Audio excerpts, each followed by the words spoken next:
Bueno, como dijo Caro, lo que les voy a hablar hoy es de la utilidad de la ecografía en la evaluación del tórax. Eh, no hay duda que la ecografía ha demostrado mucha utilidad, ¿no?, para el diagnóstico y para el tratamiento de muchas localizaciones, y todos los que estamos acá sabemos cuáles son las ventajas que tiene, ¿no? La ausencia de las radiaciones que se puede llevar un equipo a la cabecera del paciente, que se puede hacer en tiempo real, que los equipos son accesibles, que hay muy pocos efectos adversos, y relacionado con esto que hablabas de las radiaciones en los niños, en las embarazadas, y que son de gran utilidad en aquellos pacientes que uno no puede mover hacia el lugar, ¿sí? Para hacer otro tipo de estudio un poco más complejo, como ser tomografías o resonancias.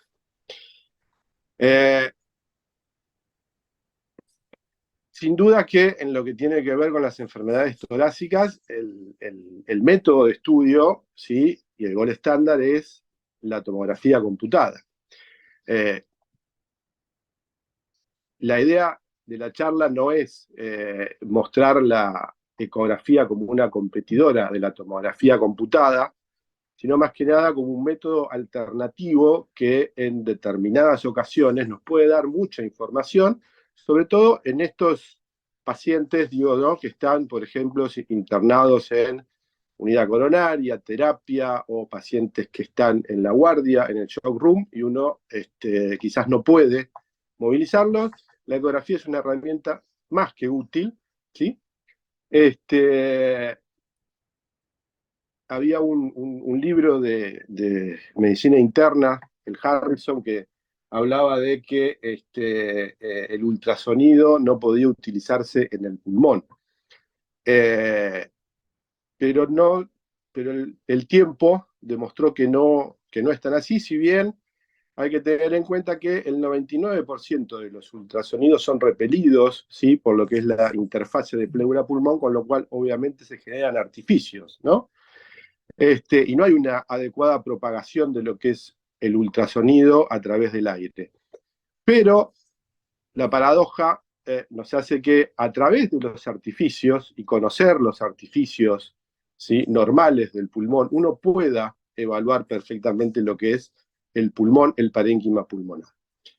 Hay muchas publicaciones, ¿sí?, ya desde el año 67, ¿sí?, hasta el año 2023, que nos van mostrando cuál es la utilidad de la ecografía en lo que es la patología torácica. Seguramente muchos conocen, y lo más usado, ¿sí?, es la evaluación de lo que es el espacio pleural, para ver si había derrame o no.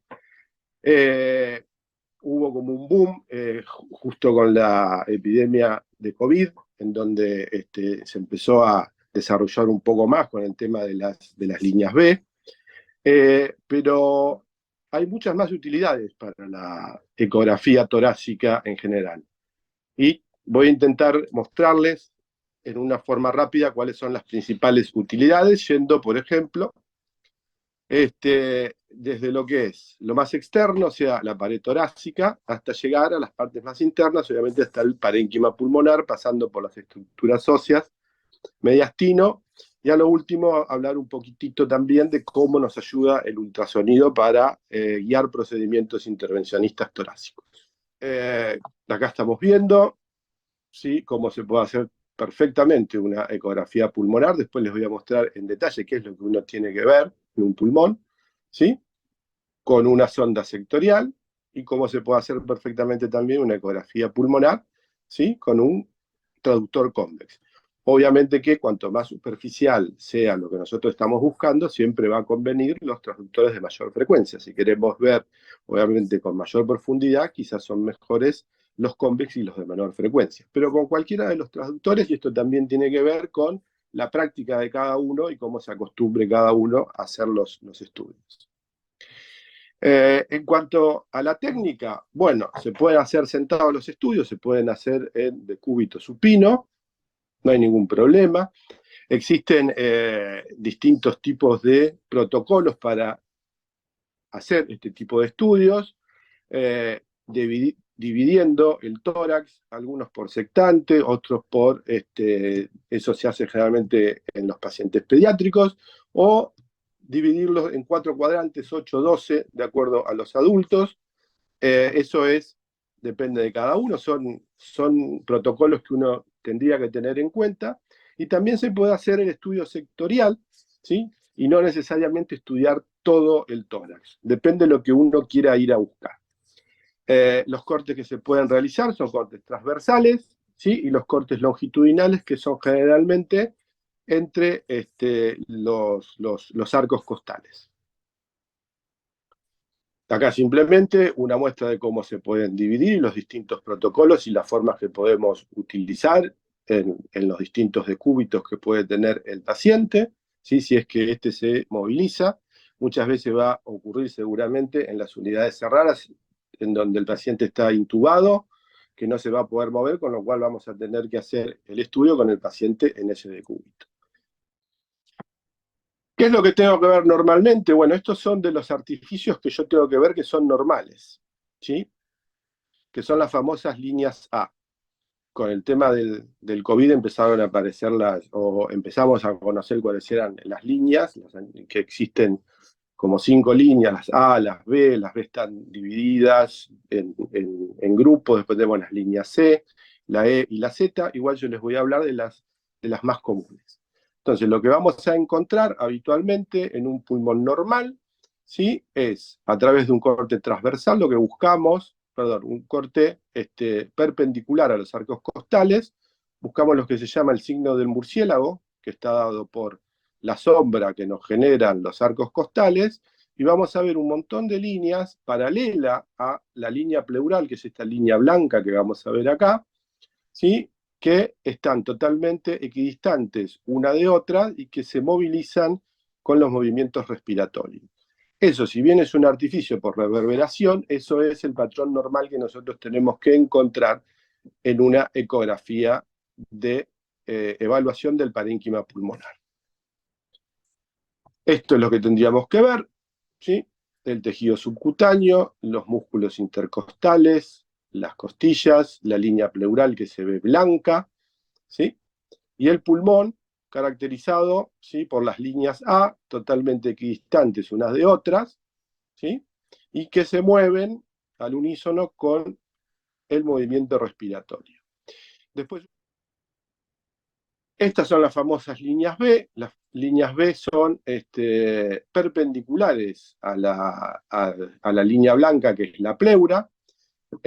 Algunos dicen que son patológicas, otros dicen que hasta 3 son fisiológicas, con lo cual si uno se encuentra solamente con 3 líneas perpendiculares, hiperecogénicas, que nacen desde la pleura, que borran las líneas A y que se mueven con cada movimiento respiratorio, pero en ese sector que nosotros estamos viendo hay menos de 3, ¿sí? Y obviamente no en los lugares de decúbito, porque en los lugares de decúbito ahí sí vamos a tener estas líneas, pero por una cuestión de presión hidrostática del líquido. Esto sería en las zonas más elevadas del tórax, si el paciente está en decúbito, ¿sí? Serían totalmente normales. Algunos dicen que son patológicas, pero por eso lo pongo como los hallazgos normales y aclaro cuáles son los hallazgos normales en relación a las líneas B. Seguimos hacia adentro y ahí tenemos la pleura, que como les había dicho antes, seguramente es lo que en ultrasonido ha tenido la mayor difusión, no solamente para el diagnóstico de los derrames pleurales, sino también para guiar el intervencionismo, para diagnóstico o tratamiento de esos derrames, ¿sí? Hay que tener en cuenta que la pleura es muy finita, mide entre 0,2 y 0,4 milímetros, y que quizás con los equipos más viejos pierde la capacidad de resolución, y realmente uno lo ve como una imagen hiperecogénica lineal que está pegada, ¿sí? A la profundidad de los arcos costales, y que es importante detectar, sobre todo para ver si estamos ante la presencia o no del neumotórax, o sea, evaluar lo que se llama habitualmente el deslizamiento o el sliding del pulmón. Esta es la línea hiperecogénica que les había mostrado antes, que está, ¿sí?, por debajo de lo que es la hiperecogenicidad de las costillas. Acá los vemos bien. El tejido celular subcutáneo, los músculos intercostales, las costillas, la sombra acústica posterior que se produce en las costillas, y lo que tendríamos que evaluar nosotros es este movimiento de esa línea blanca que corresponde a la pleura, que se mueve en cada uno de los movimientos respiratorios, y que con esto descartamos el neumotórax. Bueno, lo que les decía un poco también, digo, ya siendo un poco más para adentro y dentro de la cavidad pleural también, el tema de neumotórax.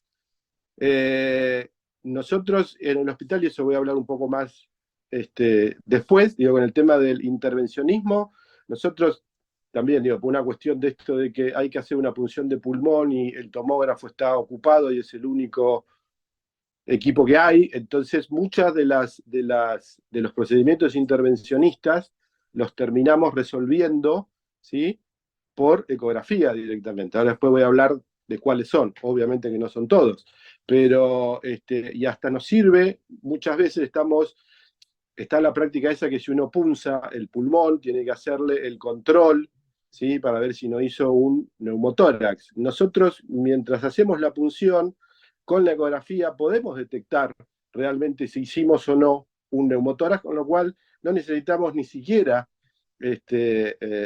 hacer otro estudio. Es más, si nosotros estamos viendo la imagen y hacemos un procedimiento intervencionista y de repente dejamos de ver la imagen que estábamos viendo, y ahí ya estamos seguros que tenemos un neumotórax porque se interpuso aire entre la imagen que estamos punzando y obviamente la sonda, ¿no? Bien.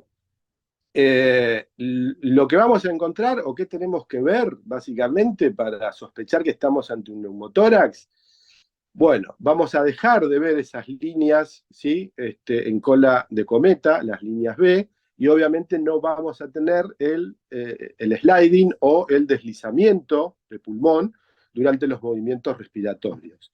Podemos tener otros signos como en el modo M, que es el signo del código de barras. Recuerdan que yo les había dicho que en un pulmón normal el movimiento respiratorio nos daba el signo de la playa, ¿sí?, ahora lo vamos a ver igualmente, y podemos tener también lo que se llama el signo del punto. La limitación, como siempre, está si tenemos aire, ¿sí?, pero en el tejido celular subcutáneo, porque ese aire sí no nos va a dejar, ¿sí?, pasar el ultrasonido. Entonces ahí sí podemos llegar a tener la imposibilidad de evaluar un neumotórax, ¿sí? No el aire en la pleura, que sí lo podemos evaluar, pero el aire en el tejido celular subcutáneo, eso sí nos impediría evaluar realmente la cavidad pleural.